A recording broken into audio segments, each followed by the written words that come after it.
Well, that's no good.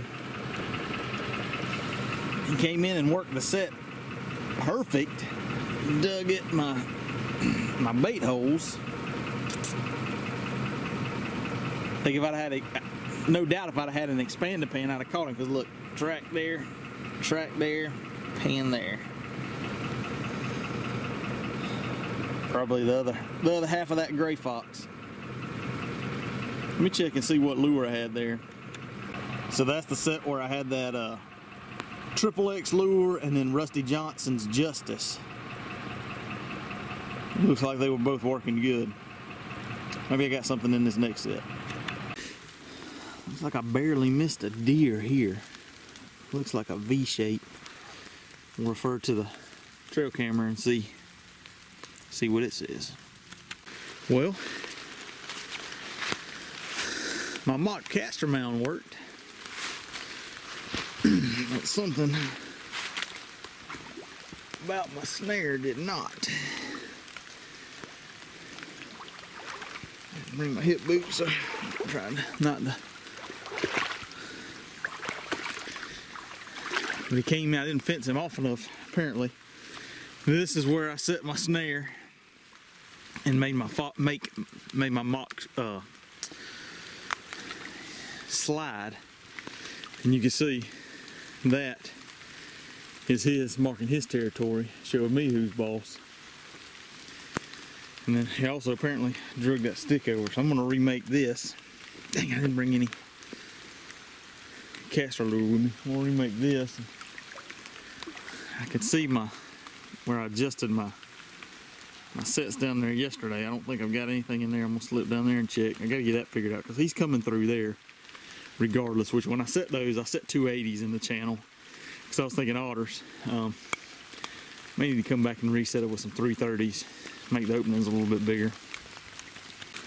This beaver's not leaving a whole lot of sign, and I've been trying to get an idea of where he's staying, where he's spending his time.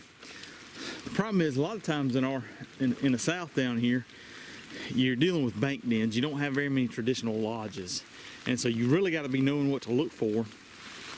And usually, if you see something, it'll be kind of like this over here. Sometimes they'll be bigger, but it's just, you may see a big, something like a big tree on the bank or a fallen down tree, and then you may see a little bit of cut sticks and stuff on top if there was a hole over top. But sometimes you don't see anything, and I just noticed that since the water's kind of cleared up, maybe you can see. I don't know how well you can see, but maybe you can see the contrast. So over there, the bottom is full of leaves. Real dark bottom. You don't see anything definitive there.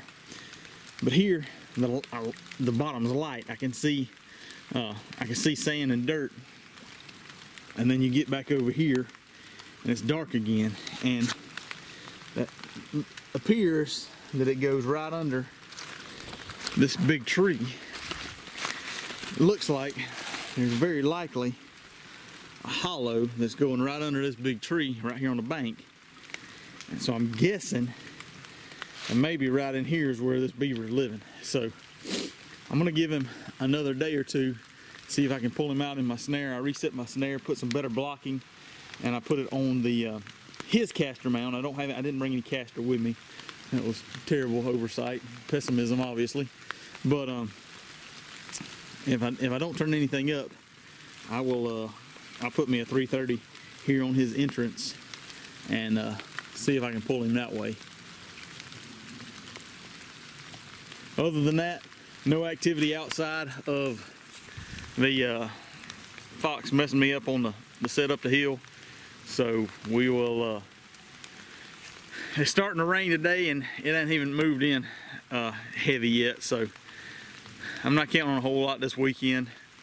We'll see how things look tomorrow. Check traps tomorrow. Maybe we'll have something, but I'm afraid it's gonna be a muddy mess. And hopefully maybe after this we get a break from the rain for a little while and be able to get a good line out. Y'all have a good weekend. Well, a whole lot of missing on the trap line today.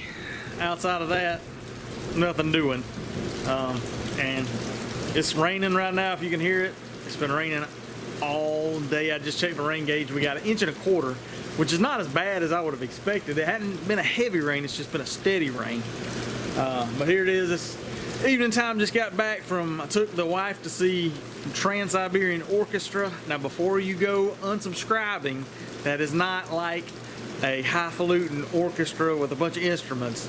It was a pretty cool show. I was impressed. I wasn't real sure what to expect. I knew she would like it, but they're a rock group, and kind of the first half of the show was Christmas songs, and then the second half of the show was just some of their songs, their, I guess, original songs. But they had pyrotechnics and light shows, and a lot of moving around, and it was pretty cool. So if you ever see Trans-Siberian Orchestra in your neck of the woods, I think you might be surprised. You might enjoy it. It's not what you expect by the name, but anyhow, I'm not expecting a whole lot out of tomorrow with all this rain.